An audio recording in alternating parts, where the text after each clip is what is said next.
This week, we're going to go high-tech and we're going to go low-tech. We'll talk about AFS Connect from Case IH and the Speed Tiller, which is a new vertical tillage piece of equipment. Then we're going to go back in time a bit, talk about vintage snowmobiles and Breaker 19, the CB radio.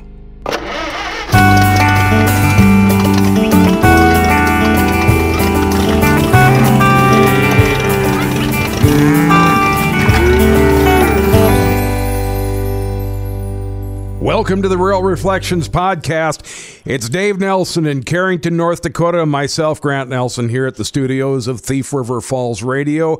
Dave, let's jump right into coffee talk, and there's nothing that goes better with coffee than talking about equipment. And a lot of what's been going on lately has been technology involving farm tractors, combines, computers, high-speed internet, all working together to make farming a little bit more efficient. Let's talk a little bit about the AFS Connect from Case IH. Well, it's not necessarily a brand new concept, but it's becoming more like standard equipment in all the machinery now, where I or a farmer can watch their equipment in the field and see how it's performing, watch temperatures. There's some history of the temperature events, soil pressure events, that kind of thing. And, of course, productivity. You can watch productivity on it to see that somebody's actually driving it. And actually, you can even see a little picture of it superimposed over the map of the field where it's in. It is not the actual machine, but you can watch it moving up and down the field. And all of that is controlled by the owner, but if they have a problem, then they can let me get on it and look at it, or our technicians, whoever has authority to do that, and probably upload software for them. There are some minor repairs you can make without uploading software, and then do some diagnosis of, what may or may not be wrong if there is something. Is there occasions when you might see something happening before it goes, totally kablooey? Well, they get alerts, Okay. So if there is a issue, the owner or the manager, I guess they call it, or the manager of the group of tractors, will get an alert. You can get it on your cell phone, or you can get it direct to the computer. Just depends on how deep you get into this technology stuff and how many beeps you want to get on your phone in a day and that kind of thing, I like that. It's definitely a good tool, and especially for the situation that, many farms are in where they have help that comes from 8,000 miles away, and they don't know the landscape necessarily right away, and it helps with that a lot, with an inexperienced operator or, somebody that's new to the area and so on. So it's a good thing. And it all ties together with the other portions of advanced farming. So you can watch settings being made on a combine.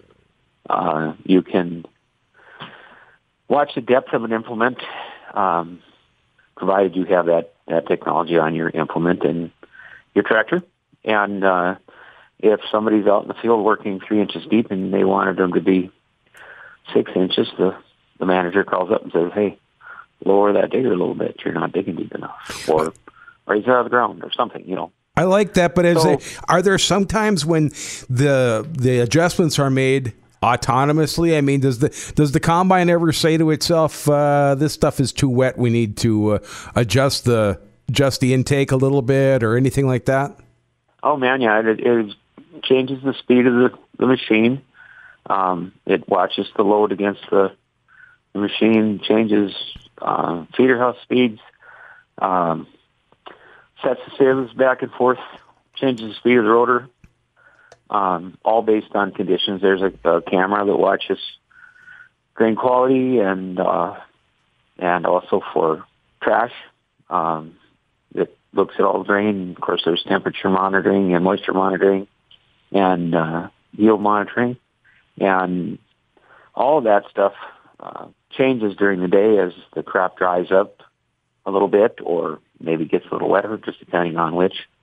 And, it basically operates the combine up and down the field for you once it's enabled by the operator, So the operator says, okay, let's go.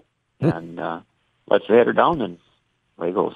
How about, we've done a lot over the years. A lot of technology, a lot of thought has gone into moving dirt. Now, sometimes that means ditching, where you're moving a lot of dirt a short distance, and sometimes you're moving dirt just a little bit.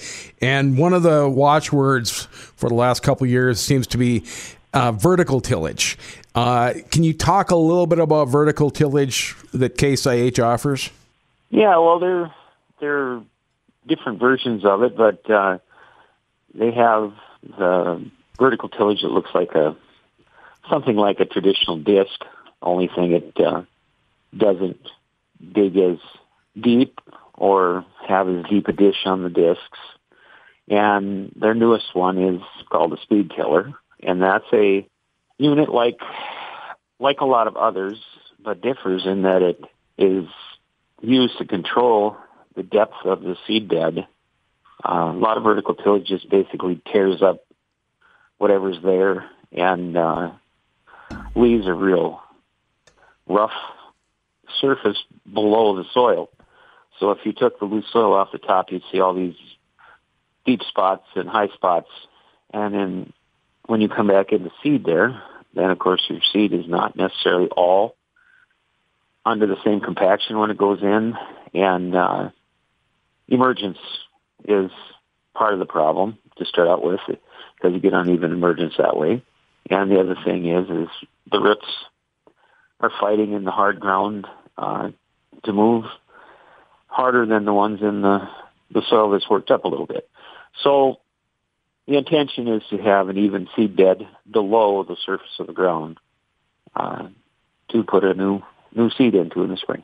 Sounds to me like you're trying to get tillage and seeding to be friends there a little bit and work together. Also, one more thing, Dave. Part of this podcast comes out of Carrington, North Dakota, and that is you, and you're at High Plains Equipment, and you've got kind of an exciting announcement going on up there. Yeah, we're planning and hoping to be into a new building by the end of the summer next year. I don't know how long it really takes. Maybe it'll be sooner than that, but there was an announcement in the paper this week that they had procured land for a new facility, and it's going to be something that I'm not used to because we have separate parts and service departments in different buildings, so we'll be all under one roof. And I'm not used to having an awful lot of room, and this is going to be pretty good size. By comparison, at least, it's going to be twice as big as what we're used to. That sounds pretty good. When that opens, you're going to have to let me know so I can come out there and at least get a hat. Okay, we've talked a lot about modern equipment for farming. A big part of this podcast is nostalgia. Coming up in the second half, we're going to talk about old snowmobiles, vintage sleds, and CB radios. We were talking about a lot of technology before. We're talking about a little bit of technology in the second half, but it's going to be much older. This is the Rural Reflections Podcast. We're going to take a break, and we'll have my online column and be right back. I'm Grant Nelson. This is Rural Reflections. Last few weeks have contained a lot of stuff that was pretty important, pretty sad in some cases. Much of it's happened early on in the year, and while there may be lessons to learn from it over time, I don't plan to dwell on it. My hope is the further the week becomes in my rearview mirror, the greater the perspective. It's like stepping back from a few tall trees to see the whole forest. That's where I plan to leave these events for now. There's been very little cabin fever to blame for bad habits this year. I've even ventured into January weather without neck covering. For me, this is like an astronaut taking a spacewalk in sandals. January and February are reserved for interior work on the house. The less justifiable, the better. This winter has been no different. Lisa and I have been organizing the house with a blend of technology and barnwood. I like the old things and the new things very much. We're slowly becoming a smart home. This is more personal than it may seem. We now ask a device connected to the internet to turn on our lights instead of just a plain old switch. Using the phrase, "Hey Google," is a much more common conversation starter than it was before. We installed several Google Nest multi-units. I often talk to myself, however, not as loud as I do now when I need a light or some other smart object. I'm still in search of a project this winter. The plan this year was to make greeting cards. However, that was quickly forgotten. I go through projects like people go through chocolate boxes, check the flavor of the filling, and then move on. However, once I decide, I stick to the task like chocolate nougat. I'm still turning the idea of converting an old tractor or lawnmower to electric drive. It's not that I necessarily believe it's such a good idea. It's just something I've always wanted to do. I've even considered that a small diesel engine driving a generator which powers electric motors linked to drive wheels might be an interesting waste of money and time. I suspect our pronounced lack of snow may be lightly remedied here in the next few days. I don't miss the stuff and would rather spend my time ruminating on projects that may or may not ever be built than shoveling. I guess this kind of weather works for me. There is no greater sensation for a cat than being let outside and let back inside, and that's how we get most of our exercise during the winter. Our cats demand this sort of egress and ingress often that it counts to our daily steps. I'm Grant Nelson. This is Rural Reflections. Welcome back to the Rural Reflections podcast. Dave's in Carrington, Grant's in Thief River Falls.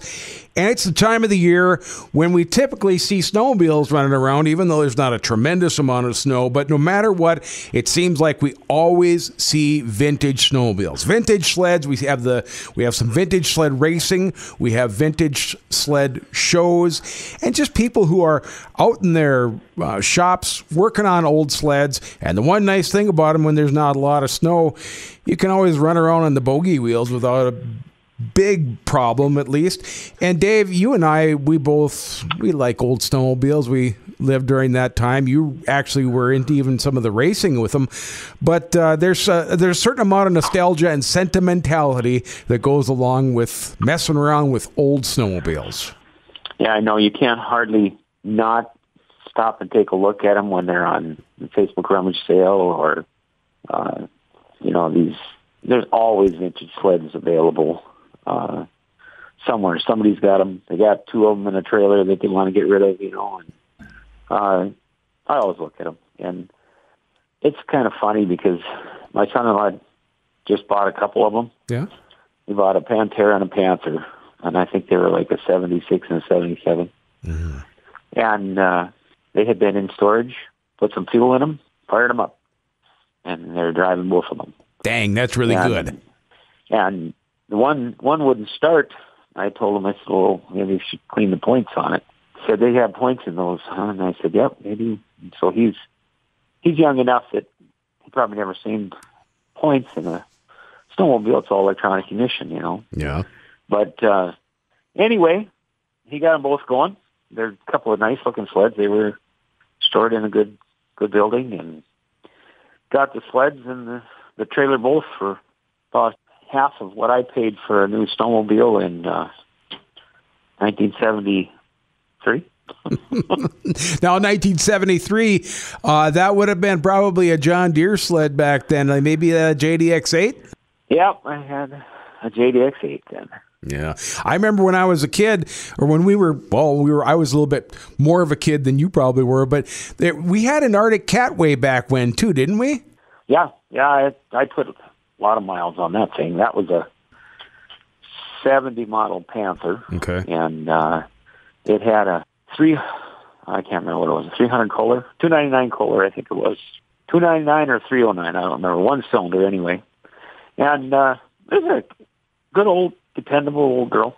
Yeah. We had Erling Haig to modify it a little bit for us and take care of any cracks and that kind of thing. So, yeah, we kept that one going for quite a while. That was a pretty good old sled. There's a couple guys around here who have that rear drive Arctic Cat sled. I think they were a 400 or a 500. I can't remember which one they are, but I've seen them driving around. And about 3 years ago, I saw one of them. He's kind of a neighbor, really, of mine, within 7 or 8 miles. I saw him coming down the ditch, and I thought to myself, what in the world is that? And here comes this red Arctic Cat snowmobile with the rear drive, and there's a shift back there and everything. And I think the chain or the drive, it looks a lot to me like manure spreader chain, you know? Yeah, it was metal chain, I'm sure. That was neat stuff back then. And then kind of interesting, you know, that was mounted engine and track, kind of a separate piece of the thing, and then you sat up in the front on a bus seat. That's right. It was the pivot point in between the two of them, which is kind of a good idea if you're going through over drifts. Yeah, I'm sure it had to be with that style, you know. Otherwise, if you went up over a hill, the track would come off the ground and not probably do much for you if it was solid, you know. So, quite a deal. You know, I'm always stuck in the 70s, so I'm going to jump in here, Breaker 19, and talk a little bit about CB radios. I was working for Joe Pierce at R&R Farms, I don't know. It was probably 5 years ago. And I asked him, I said, is there any real reason to have two-way radios anymore? I mean, you've got your cell phones, you can text and all that sort of thing. And he said, no, for real quick stuff, you know, where you just want to jump on and say something, it works. It's a better deal. And I wonder if that's maybe not the same way it is with CB radios and truck drivers, Dave. Yeah, I think so.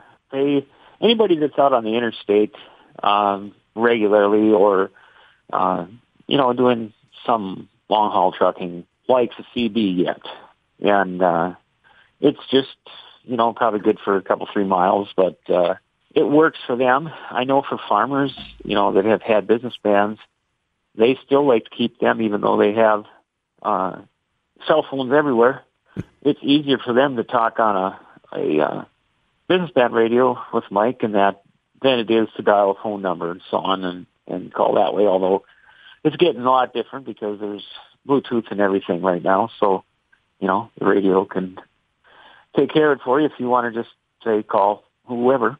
But I think they're still quite popular. Actually, we just got a new truck, and the truck driver put his personal CB in there, and they still come wired for it. The antennas come on the mirrors, and just put it up in a little compartment, plug it in up in the top of the cab yet. So it's pretty popular yet. I remember when if you had a pickup and you didn't have dual whips on it, you weren't a real farmer, I don't think, although not everybody had that, but that was awfully popular. And do you remember when I used to take a walkie-talkie and I'd clip on the external TV antenna on our house onto our walkie-talkie, and I'd talk to you on the CB radio as far as I possibly could when I think you were heading back to Fordville at the time? Yeah, no, we would take and use that. We tried all kinds of crap with the TV antenna, and you know, I built one of, you know, they had those little wireless or batteryless radios. I forget what it was. It operated out of a crystal radio, they called it. And then I made a household radio and that kind of thing. And part of it was due to my cousin Brian, who was really into that kind of stuff, you know. Yep. But I remember he had an antenna for his worldwide radio system. It was no more than a piece of clothesline wire, basically, stretched probably 150 feet across their backyard. Yep. But, yeah, we messed around a lot with trying to get on the TV antenna and see if we could reach somebody in another state or something, you know. But, we were trying to get on that era's version of the World Wide Web is what we were trying to do, you know. And one thing about CB radios is we wouldn't have the classic song Teddy Bear by Red Sylvine if it weren't for CB radios. Dave, you got anything else for us this week? I guess not. We're going to enjoy another week of 20s and 30s for highs, it looks like. So it's going to be another nice winter week for us, but it does sound like it's going to get cold after that. So maybe we'll have winter yet. Yeah, maybe not. It's good to hear from you, Dave. I'll talk to you next week. There he is, my brother Dave, out in Carrington, North Dakota. I'm Grant Nelson here at the studios of Thief River Falls Radio, and this is the Rural Reflections Podcast.